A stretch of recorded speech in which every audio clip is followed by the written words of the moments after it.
আরেকবার স্বাগত দেখছেন আমাদের আজকের বিশেষ আয়োজন সিঙ্গুর জমি কৃষকের। ভারতের সর্বোচ্চ আদালতের নির্দেশ, সিঙ্গুরের জমি অধিগ্রহণ ছিল বেআইনি এবং সমস্ত কৃষককেই জমি ফেরত দিয়ে দিতে হবে।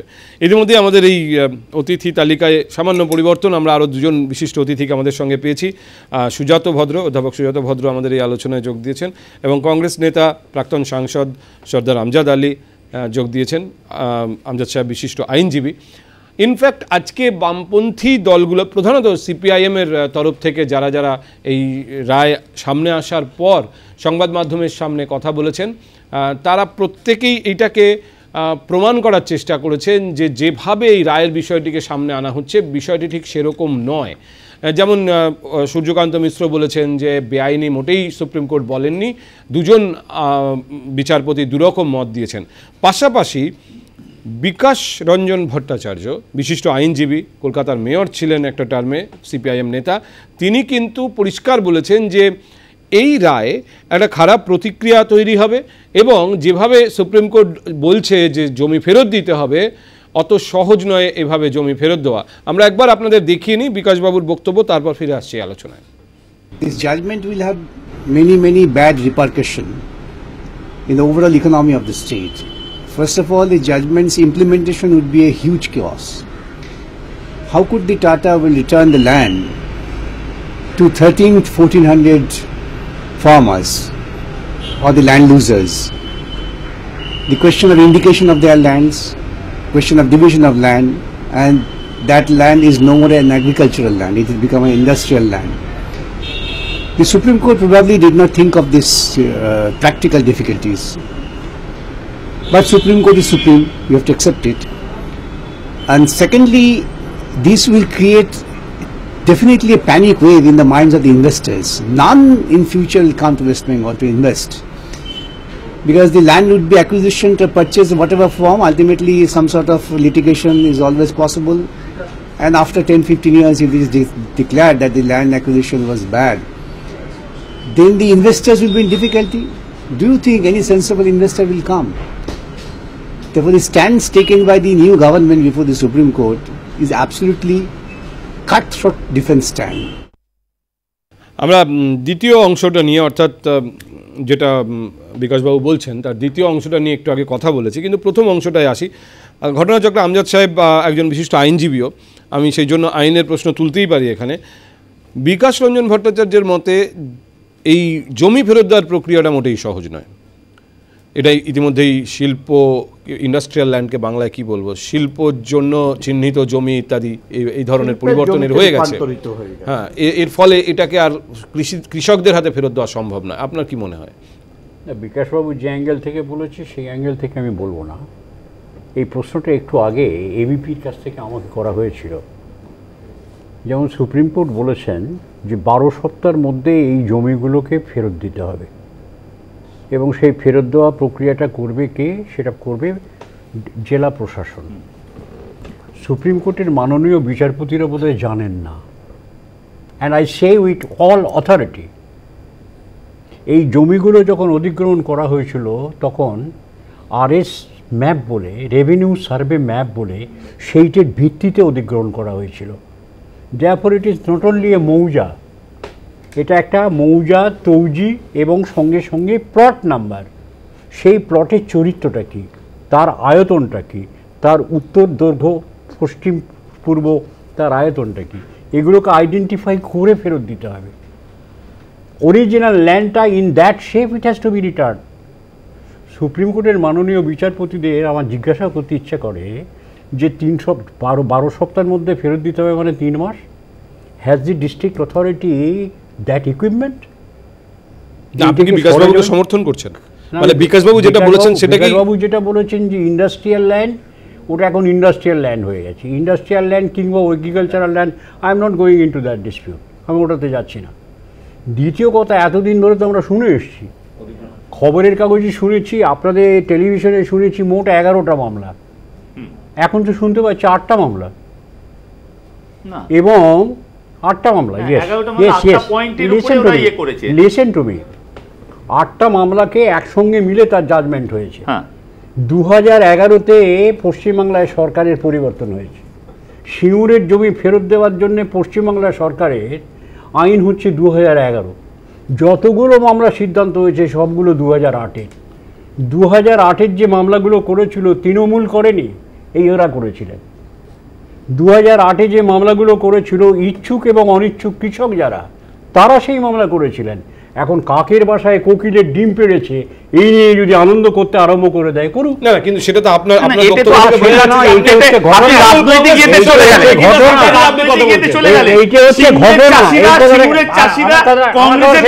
ছবি নিয়ে নয়, মমতা ব্যানার্জির ছবি নিয়ে রাজনৈতিক মমতা ব্যানার্জির ছবি নিয়ে তোমরা নাচো, আমরা নাচছি না, সিঙ্গুরের চাষিরা নাচছে। আমার কথাটাকে শুনে নাও, দেখে অন্তত বলছে আমার কথাটাকে শুনে নাও। চেষ্টা করুন। এই যে চাষির জমি নিতে হবে কি নিতে হবে না, এটা মমতা ব্যানার্জিদের মাথায় আসেনি, এটা ইউপিএ 2 সরকারের মাথায় এসেছিল। সেই জন্যে সাম্রাজ্যবাদী আইন যেটা, সেটাকে পরিবর্তন করে আইনের খোলনলচে বদলে দেওয়ার অঙ্কটা কিন্তু এসেছিল কংগ্রেস সরকার। কিন্তু আপনার দলের প্রদেশ সভাপতি আমজাদ সাহেব, আপনার দলের প্রদেশ সভাপতি আজকে দাবি করেছেন, আপনার দলের প্রদেশ সভাপতি আজকে দাবি করেছেন যে তিনি সিঙ্গুরে গিয়ে এই আন্দোলনে কৃষকদের পাশে ছিলেন এবং বাম ফ্রন্ট, এমনকি তিনি বলছেন যে এই যে বাম সিপিএম এর সঙ্গে জোট যে হয়েছিল, সেই জোটে যখন তিনি প্রচারে গেছেন সিঙ্গুরে, সিপিএম এর মঞ্চ থেকে তিনি এই অধিগ্রহণের নিন্দা করেছেন। আমরা একবার শুনে নি, আমরা এই প্রতিক্রিয়া পেয়েছি, অধীর চৌধুরীর প্রতিক্রিয়া আমাদের হাতে এসে পৌঁছেছে, আমাদের একবার দেখিনি আপনাদের। বিচারক যে সিদ্ধান্ত নিয়েছেন, কংগ্রেস পার্টির পক্ষ থেকে আমরা সুপ্রিম কোর্টের বিচারকের সেই সিদ্ধান্তকে স্বাগত জানাই এবং সিঙ্গুরের মানুষের যে ক্ষোভ, যে অভিমান, যে যন্ত্রণা, তার হাত থেকে সিঙ্গুরের মানুষ মুক্ত হোক, উদার চিত্তে আমরা সেটা চেয়েছি এবং সিঙ্গুর আন্দোলনের সঙ্গে প্রথম দিন থেকে কংগ্রেস জড়িত ছিল। এবং আপনারা এটাও জানেন যে নির্বাচনের সময় এই সিঙ্গুরের বুকে দাঁড়িয়ে বামেদের মঞ্চ থেকে আমি কিন্তু সমালোচনা করেছি। আপনারা দেখলেন যে বামেদের মঞ্চ থেকে উনি এই বিষয়ে বাংলাদেশ মঞ্চ থেকে উনি বলুক, আমি সম্পূর্ণ আইনের দৃষ্টিভঙ্গি থেকে বলছি, রাজনৈতিক দৃষ্টিভঙ্গি থেকে আমি বলিনি। আমি যদি রাজনৈতিক দৃষ্টিভঙ্গি থেকে বলার কথা বলি, তাহলে পরিষ্কার করে এই কথাটাকে বলবো, আমি সিঙ্গুরের মানুষের পক্ষে বলবো। তার কারণ হচ্ছে আইনের দৃষ্টিভঙ্গিতে এইটি শেষ বিচার নয়, কিন্তু সুপ্রিম কোর্টে এই রায়ের পর আমি জিজ্ঞাসা করব যে 2011 সালের যে আইন, সেই আইনের যে মামলা, তার বৈধতা সম্পর্কে সে মামলা তো এখনো পড়ে আছে, সেটা কি হবে? আচ্ছা, আমি একটু সুজাতবাবুর কাছ থেকে একটু শুনে নিই। সুজাতবাবু, আপনার সঙ্গেই আমাদের এই একদম আলোচনা শেষ পর্বে এসে যোগ দিলেন। ঠিক আছে, আমি শেষ করতে দাও আমাকে এই কথাটাকে। আমি বলি, আমার এই জায়গায় কথা হচ্ছে, সিঙ্গুরের মানুষরা নিশ্চয়ই তাদের সঙ্গে আমরা একমত হব এবং আমার খুব খুশি হব যদি সমস্ত প্রক্রিয়াটা এই মামলা এই রায়ের সঙ্গে সঙ্গে শেষ হয়ে যায়। এরপরে কিন্তু সুপ্রিম কোর্টের এই নিয়ম, রিভিউ পিটিশন, তারপরে হচ্ছে আপনার কি বলে কিউরেটিভ পিটিশন, এগুলো যদি না হয় খুশি হব সিঙ্গুরের মানুষের সঙ্গে গিয়ে আমরাও হাততালি দেবো তাদের সঙ্গে। সুজাতবাবু, হ্যাঁ, আমি আইনের দিক থেকে এইটা বলবো যে কিছু প্র্যাকটিক্যাল প্রশ্ন থাকতে পারে। 12 সপ্তাহের মধ্যে জমি ফেরত দেওয়া, এখন যে অবস্থায় জমিগুলো পড়ে আছে, কারখানা সেড হয়ে আছে, বা টাটা 11 সালের মামলাটাকে তুলে কোনো স্থিতাবস্থা চাইতে পারে, এটার উপর এরকম সম্ভাবনাগুলো আছে। কিন্তু 8 সাল থেকে আমরা যে অ্যাকুইজিশন আইন, 1894 সালের আইন, এমিনেন্ট ডোমেন্টের যে রাষ্ট্রের একচ্ছত্র ক্ষমতা যে কোনো জমি তুলে নেবার পরামর্শ না করে, কিন্তু পরে অনেকগুলো ইউপি সরকারের আমলেই গ্রাম সভার মত নিতে হবে, ইনফরমেশন দিয়ে তোমার প্রজেক্ট নিতে হবে, সোশ্যাল ইম্প্যাক্ট, টোটাল ইম্প্যাক্ট দেখতে হবে, ডিসপ্লেস পারসন হলে কোথায় যাবে রিহ্যাবিলিটেশন, এই সমস্ত প্রশ্ন আমাদের পিটিশনের মধ্যে প্রশান্ত ভূষণ ওখানে দাঁড়িয়েছিলেন এবং হাইকোর্টে আমরা এগুলো সব তুলেছিলাম। আপনারা কারা? গণতান্ত্রিক অধিকার রক্ষা সমিতি, এপিডিআর এর তরফ থেকে। আচ্ছা, ঠিক আছে, আমরা এই প্রশ্নটা বৃহত্তরভাবে তুলেছিলাম এবং আমাদের মত হচ্ছে এটা প্রথম ইনিংস জয় হলো। অর্থাৎ সরকার আলাপ আলোচনা না করে অত্যন্ত উর্বর জমি, অত্যন্ত ফসলি জমি একতরফাভাবে পাবলিক ইন্টারেস্টের নাম করে একটা ইন্ডাস্ট্রিয়াল লবিকে বিক্রি করলো। আজকে বিকাশবাবুর কথা শুনে আমার খারাপ লাগছে, উনি শিল্পপতির হয়ে আর্গুমেন্টটা করছেন। প্রশ্নটা আমরা যে বাম লড়াই করেছে জমি রক্ষার আন্দোলন, গর্বের সঙ্গে বলে জমি রক্ষার আন্দোলন। সেই বামেরা ক্ষমতায় গিয়ে 2006 জমি কেড়ে নিতে শুরু করলো উইদাউট এনি স্লাইটেস্ট কনসালটেশন, শিল্পায়ন হওয়ার নাম করে। ফলে এটা কনসিকুয়েন্স কি হবে, খারাপ হতে পারে, ভালো হতে পারে, ইতিহাস আমি বলবো ভালো হবে। যেখানে যেখানে টাটা কোম্পানি সহ বহু কর্পোরেট ভারতের বহু জায়গায় জমি নিয়ে ফেলে রেখেছিল, আইনে কোথাও ছিল না, ও জমি একবার নিয়ে নিলে ফেরত দেওয়া যায়, এটা পথগুলো খুলে দেবে, এটা দিগন্ত খুলে দেবে। 1, 2 আমার কাছে সবচেয়ে ইন্ডাস্ট্রিয়াল জমি ট্রান্সফার করা যাবে না আবার কৃষি জমিতে, আই ডোন্ট এগ্রি। আমি আমার বন্ধু সিউলে গেছিল, এই চ্যানেল থেকে বলার পরে সে গল্প করছে, মেট্রো উড়িয়ে দিয়ে কেটে দিয়ে আবার নদী ফেরত এনেছে শিউলের মধ্যে, সেখানে লোকেরা গল্প করে, করে সব করা সম্ভব। অর্থাৎ একটা কৃষি জমি আর ধরেন যে আগেই অনুর্বর ছিল, তাকেও ফার্টাইল ল্যান্ডে ফেরত দেওয়া চীনের এরকম বহু উদাহরণ আছে।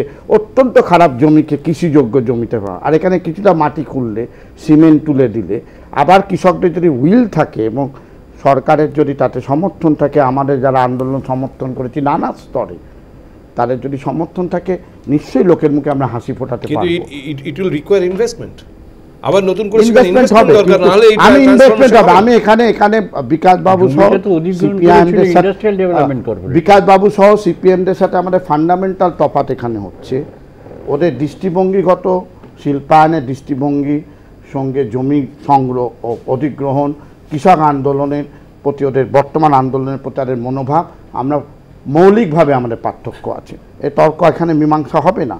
এবং সিপিএমের এই বিপর্যয়ের পরও তারা রাজনৈতিকভাবে কখনো নন্দীগ্রাম সিঙ্গুরে আত্মসমালোচনা সঠিকভাবে করেনি, এখনও এ বাঁকে ও বাঁকে তারা ওটাকে সমর্থন করেন। এবং রবীন্দ্র মহাশয় এবার ইলেকশানে প্রায় জমি ফেরত দিয়ে দেবেন, সিঙ্গুরে রানও করবেন বা করে আনতে পারেন। সূর্যবাবু একাধিকবার বলেছেন আমরা বিধায়ক হিসেবে প্রার্থী ছিলেন, আমি তার কথা বলি।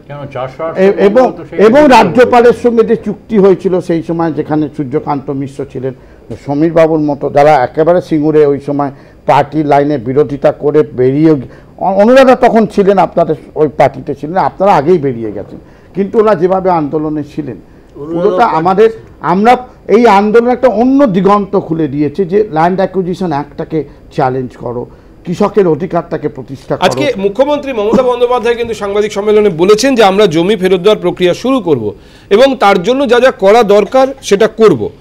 মমতা বন্দ্যোপাধ্যায় এই কথাটা যেরকম বলেছেন, পাশাপাশি কিন্তু একটু আগে যখন আমরা আলোচনার প্রথম দিকে ছিলাম, তখন যেটা পরে এসছে আমরা অ্যাডভান্টেজ পাবো, এক লাইন যেটা ওরা অনেকক্ষণ বলেছে, আমরা দুজন বলতে পারি না। বলুন, আপনার কথাতে কেউ প্রতিবাদ করেন না। দুটো একটা হচ্ছে, এটা আমাদের অন্তত আমার দিক থেকে, সমীরবাবুর দিক থেকে আমি জানি বলেছেন কিনা, আমাদের নৈতিক কর্তব্য যে প্রচণ্ড নিপীড়নের মধ্যে এই আন্দোলনটা কিন্তু ছিল।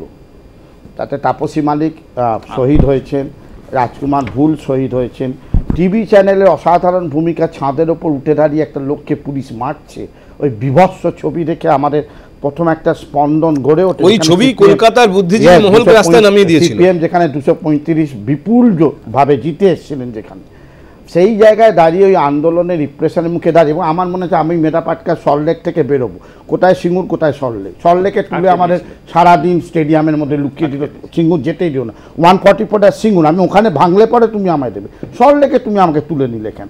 এই যে নিপীড়নের বিচিত্র চেহারা, 144 ধারার নাম করে এই যে রিপ্রেশন, এইটাকে চূড়ান্তভাবে আমার মনে হয় যে এটা বামেদের দিক থেকে লজ্জাজনক ইতিহাস, যে কৃষক আন্দোলনকে দমন করার জন্য, তার আশপাশের শক্তিকে দমন করার জন্য সেইখানে সরকার এতখানি দমন পীড়ন করেছে, নৈতিকভাবে আমাদের শাসন করার অধিকারী তখন তারা। দেবাশিসবাবু, আপনি কি একমত? মানে উনি বলতে চাইছেন সিঙ্গুর বামপন্থার লজ্জাজনক। আমি এখানে সুজাতদার কথার পরিপ্রেক্ষিতে না, ওই আন্দোলনকে কেন্দ্র করে নিন্দার যে বিষয়গুলো নিয়ে কথা হচ্ছে, সেখানে আমি খুব পরিষ্কার করে বলতে চাইছি একটা কথা, সেটা হচ্ছে নন্দীগ্রাম বারবার করে কথার মধ্যে এসছে, কিন্তু নন্দীগ্রাম সম্পর্কে পরবর্তী অবস্থায় তদন্ত রিপোর্ট যা এসছে, এবং নন্দীগ্রাম নিয়ে যে মিথ্যে রাজনীতি করা হয়েছিল যখন বুদ্ধদেব এখানে হলদিয়ার তখন দেখভাল করছিলেন সাংসদ, তার বক্তব্য রাজ্যের মুখ্যমন্ত্রীর বক্তব্য কন্ট্রাডিক্ট করছে, ন্যায্য করা হয়েছে, নন্দীগ্রামে কিছু হচ্ছে না, কিন্তু নিছক রাজনৈতিক কারণে, শুধুমাত্র অসুস্থ রাজনৈতিক কারণে নন্দীগ্রামকে অপব্যবহার করা হয়েছিল আন্দোলনের নাম করে। এক, দুই, সেটা ডকুমেন্টে জারি রয়ে যাবে ভাই। আমি দেবাশিসকে ইয়ে করি না এবং ডকুমেন্টে আপত্তি জারি। আমি একটা বলি, পুলিশের ড্রেস পরে খালি পায়ে গিয়ে গুলি করছে মানুষ। প্লিজ সোমনাথ বলতে দাও, তারপর আমি বলতে দিয়েছি, আপত্তিটা নোট করলাম। শিওর। দুই হচ্ছে নন্দীগ্রাম নিয়ে তদন্ত হয়েছে, সে তদন্ত রিপোর্টের সারফেসে আসার পর সেটা নিয়ে চুপ করে যাওয়া হলো কেন? এটা তো নন্দীগ্রামে চলে গেলাম কেন? এবার সিঙ্গুর নিয়ে এবার এই সিঙ্গুরকে কেন্দ্র করে যে রাজনীতি এবং আন্দোলন, সেখানে একটা প্রবণতা কাজ করেছে। সরকারের একটা অবস্থান সিদ্ধান্ত, যেরকম সরকার রিজিড অবস্থানে দাঁড়িয়ে থেকে এটা সামনের দিকে নিয়ে যাওয়ার চেষ্টা করেছিল, আর সেই বিষয়টাকে সামনে রেখে যে রাজনীতির আন্দোলন হয়েছিল, সেই আন্দোলনটা কতটা নিরামিষ আন্দোলন ছিল সেটাও আমাদের রাজ্যের মানুষের অভিজ্ঞতার মধ্যে এসছে। সিঙ্গুরে 144 ধারা, সিঙ্গুরের যে কারখানা তৈরি হচ্ছে সেই কারখানার ওপর, সেই কারখানার জিনিসপত্রকে কেন্দ্র করে ওখানে যে লুটতরা যে কাজ চলছিল, রাষ্ট্রের দায়িত্ব থাকছে সেটাকে প্রোটেক্ট করা। এর সাথে তাকে কেন্দ্র করে 14 দিন ন্যাশনাল হাইওয়ে যেভাবে অবরোধ থাকলো, পরবর্তী অবস্থায় রাজ্যে বন্ধ জারি হলো এবং পরবর্তী অবস্থায় বিধানসভায় যেভাবে ভাঙচুর হলো, এই সবগুলোই কিন্তু সিঙ্গুরকে কেন্দ্র করে রাজনৈতিক লড়াই আন্দোলনের চাপানুতরের নিন্দার আলোচনা করতে গেলে সবগুলোকে এনেই কিন্তু নিন্দার আলোচনা করতে হবে। সরকারও খারাপ কাজ করেছে, বিরোধী দল ভালো কাজ করেছে। দেবাশিসের মুখ থেকে এখনো অন্তত টাটাকে কিংবা এই একটা যে অন্যায় আজকে রায় বেরোবার পরও সমর্থন করে চলছেন দেবাশিসের মতো একটা মানুষ। তার কারণ উনি সিঙ্গুর থেকে নন্দীগ্রাম গেলেন। সিঙ্গুরের মানুষগুলো যেদিন আন্দোলন করেছিলেন কিংবা নন্দীগ্রামের মানুষরা যেদিন প্রথম আন্দোলন করেছিলেন, সেদিন কিন্তু মমতা ব্যানার্জি কিংবা সুজাত ভদ্ররাজ সামনে ছিলেন না, গ্রামের মানুষরা ঢুকে দাঁড়িয়েছিলেন। গ্রামের মানুষরা কোনো পতাকার তলায় সেদিন ছিলেন না, গ্রামের মানুষরা তাদের নিজেদের স্বার্থে ঢুকে দাঁড়িয়েছিলেন। পরবর্তীকালে তারা নেতা নেত্রী কিংবা দলকে নিয়ে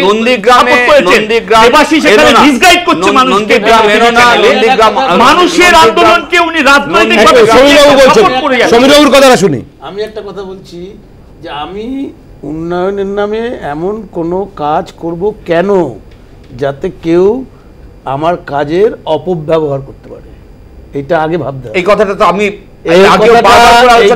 না ভাবলে আরো দুরবস্থা হবে।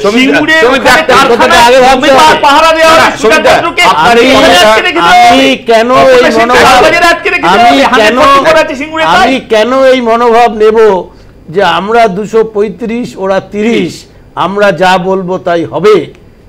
এটারই প্রোডাক্ট হচ্ছে সিঙ্গুর আর নন্দীগ্রাম। এই জায়গা থেকে যদি আজও শিফট করা না যায় তাহলে প্রথমে ছিল না, ওই গ্রামের চাষিরাই আন্দোলনটা করে এসেছিল। আর যেটা আমরা কোন রাজনৈতিক দল, কোন মানবিক সংগঠন, কোন গণসংগঠন, কোন কৃষকের জমি আন্দোলনের সপক্ষে কৃষি জমি রক্ষা কমিটির নামে যে আন্দোলনটা শুরু হয়েছিল, তাকে সমর্থন করা যদি রাজনীতি হয় তাহলে আমরা গর্বের সঙ্গে সেই রাজনীতি করি। আর একটা সরকারের যদি দমন পীড়নটা অরাজনৈতিক হয় তাহলে আমি তাকে মনে করি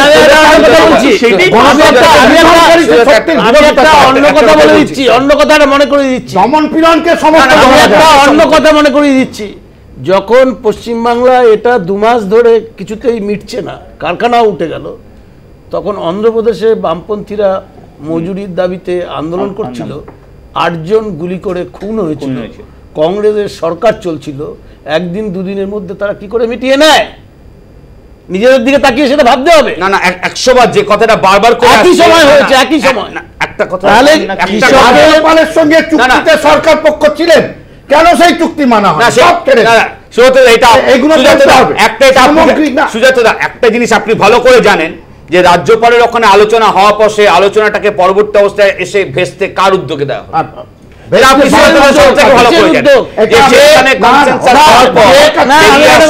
সেই বিষয়টা না করতে পারে কিসের উদ্যোগ? আপনারা ভালো কারোর উদ্যোগ নেওয়ার দরকার হয়নি। বামফ্রন্ট টাটাকে নিয়ে যেরকম ভাবে এগোচ্ছিল, টাটাই বামফ্রন্টকে ডুবিয়ে দিয়ে চলে গেছে। না, একটা কিসের উদ্যোগ? যখন আলোচনা হচ্ছে তখন টাটা বলছে আমি চললাম। আশ্চর্য সুজাতা, পুঁজিবাদী চলছিল, পুঁজিবাদী তার মধ্যেই টাটা বলছিল আমি চললাম। সেই টাটার জন্য এরকম ভাবে এগোবার দরকার কি ছিল? যে টাটাকে সমর্থন করছে 140 আমাদের হাতে 3-4 মিনিট বোধহয় সময় আছে, আমাদের হাতে 3-4 মিনিট সময় আছে। কি হয়েছে ইতিহাস আমরা আর বদলাতে পারবো না, কিন্তু ভবিষ্যৎ আমরা এখনো তৈরি করতে পারি। আমি কিন্তু একটা কথা শুধু দেবাশিস আমার নিরামিষ, সুজাতা একটা আমি কথা, যতভাবে এগুলো বলতে কিচ্ছু আমি একটা কথা, সইনি। খুব মারাত্মক শব্দ। কিচ্ছু আমি সইনি। সিঙ্গুরে একটা জায়গায় ছিল ডেলিভারেট একটা প্রভোকেশন কোনো deliberate ছিল না। এবং পুলিশের বিরুদ্ধে গুলি চালায়, কোথায় deliberate ছিল? পুলিশের গুলি চালায়, মমতা ব্যানার্জি ছিল না। সিঙ্গুরের আন্দোলন নিরামিষ কোথায় হলে, আপনারা ছিলেন? আমিষ যদি- নিরামিষ ছিল সিঙ্গুরে। সিঙ্গুরের আন্দোলন আমিষ হলে তাহলে শঙ্খ ঘোষকে লালবাজারে যেতে হতো না। তাপসী সেই মালিক সিঙ্গুরের হতো না। আন্দোলন আমিষ হলে হায়া হায়া লক্ষ তাপসী লক্ষ মালিককে লোক ধরাটাকে আমিষ বলবেন? তাপসী মালিকের- তাপসী মালিকের ভূমিকাকে আপনারা আমিষ বলবেন? আমাদের হাতে সময় শেষ। বেড়েছে, কারণ আন্দোলনটা রাজকুমার সৌরভ, আমাদের হাতে সময় শেষ। আমাদের হাতে, হ্যাঁ, আমরা স্যারকে বলার সুযোগ দিচ্ছি। সুবর্ণবাবু, আমার একটা কৌতূহল, আপনি যেহেতু শিল্প বিশ্লেষক তাই আপনাকে এই প্রশ্নটা করতে হবে যে আমি যতদূর জানি মূল কারখানাটা 600 একর জমির উপরই হওয়ার কথা ছিল, বাকি যে 300 বা 350 একর জমি বা প্রায় 400 একর জমি সেটা অ্যান্সিলারি, সেটা কাজ শুরুই হয়নি, হয়তো সামান্য কিছু একটা প্রসেসিং হয়ে থাকতে পারে, মেন কিছু হয়নি। মূল কারখানার একটা ধাঁচা কিন্তু তৈরি হয়েছিল, সেটা কংক্রিট ইত্যাদি ব্যবহার করে। এই যে মেন যে 600 একরের ধাঁচাটা, এটা কিন্তু এখনো আছে। আজকে তো সুপ্রিম কোর্ট বলেছে দরকারে টাটাকে কম্পেনসেশন দিতে হবে, টাটা কম্পেনসেশন পাবে না।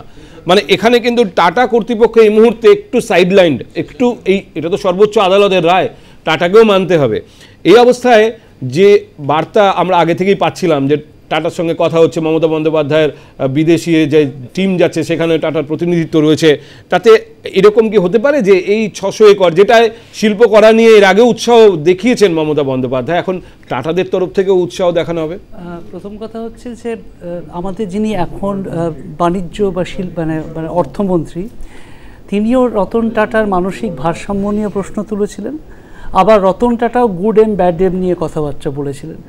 আমার মনে হয় যে আমাদের মাননীয় মুখ্যমন্ত্রী বা রতন টাটা দুজনেই অনেক পরিণত হয়েছেন। আশা করি কোনো কিছুই প্রত্যেকেই শিক্ষা নেবেন।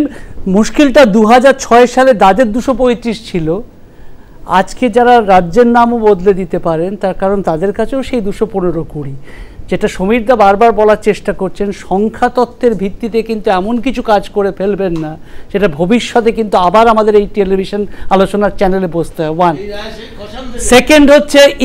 সেকেন্ড হচ্ছে ইন্ডাস্ট্রি হোলি কাউ নয়, বারবার আমি বলছি, এবং বেস্ট, এবং সুতরাং সেখানে করে আপনারা নতুন কোনো এমন শিল্পপতি এখন থেকে পশ্চিমবঙ্গতেও জন্ম দেবেন না যারা কিন্তু এগুলো আবার রিপিট করাবে।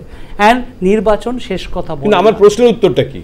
600 একর জমি যেখানে কংক্রিটাইজেশন হয়েছে, যেখানে একটা ধাঁচা তৈরি হয়েছে, এবং টাটারা যদি সেই জায়গায় ইতিমধ্যে উৎসাহ দেখিয়ে থাকেন, মুখ্যমন্ত্রী তো আগেই জানিয়েছেন যে 600 একরের কারখানা হলে তার কোনো আপত্তি নেই। আপনি কি করে জানছেন সে গাড়ি কারখানাটা উনি করবেন? না, গাড়ি হোক আর নাও করতে পারে। না, এখন সব কৃষককে জমি ফেরত দিতে হবে, এখানে মুখ্যমন্ত্রী ইমিডিয়েট ইম্পর্টেন্ট নয়। All stakeholder get back the land first. সমস্ত স্টেক হোল্ডারের সাথে সরকার নেই ধরো, যারা জমি ফেরত তার সাথে কোনো কোম্পানি একটা যোগাযোগ করে বলো জমি দিয়ে দাও, আমি তোমাদের এত এত এত এত ঘুরি ঘুরি প্যাকেজ, তাহলে দ্যাটস আ ডিফারেন্ট ইস্যু। আগে জমি ফেরত, আগে জমি back to pre acquisition stage, অধিগ্রহণের আগের পর্বে নিয়ে এসো। সেটা 12 সপ্তাহে না আসতে পারে। আমি 12 সপ্তাহে না, আপনাদের আন্দোলন কৃষকদের দুটো ভাগ করেনি, একটা ইচ্ছুক আর অনেক। শুনুন আমজাদ বাবু, যে কোনো আন্দোলনে তাই হয়, আন্দোলনে সবসময় তাই হয়, যারা আন্দোলন করে আন্দোলনের দাবি আদায় হলে সেই অংশে সব লোকই তার ফল ভোগ করে। তো তাই ছিল, 400 ফেরত দাও, 800 রাখো। তা হবে না, সবাই স্ট্যান্ড ছিল। আমি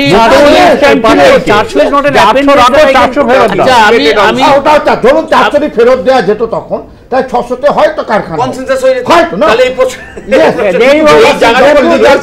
চললো। প্রসিডিওরটা আমরা চ্যালেঞ্জ করলাম, 600 কি 600 নয় বড় কথা নয়, এন্টায়ার প্রসিডিওর 600-র জন্য ঠিক হচ্ছে, 400-র জন্য বেশি হচ্ছে তা নয়।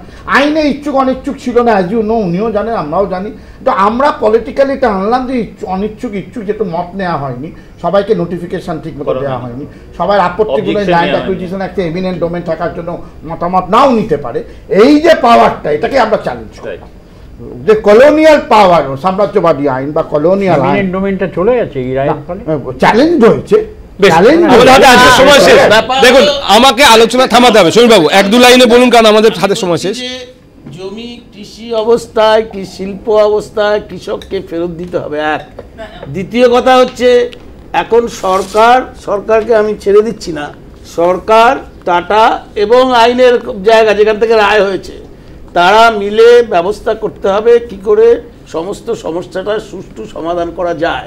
এবং এত পর্যন্ত যখন এগোনো গেছে আমার বিশ্বাস যে এর পরের ধাপেও এগোনো যাবে। এই আশাবাঞ্জন জায়গা আমরা শেষ করি, আমাদের হাতে আর একটু সময় নেই যে সময়টা আমরা এই আলোচনায় দিতে পারি। আমরা জানি সিঙ্গুর গত 10 বছর ধরেই আলোচনায় রয়েছে, শিরোনামে রয়েছে।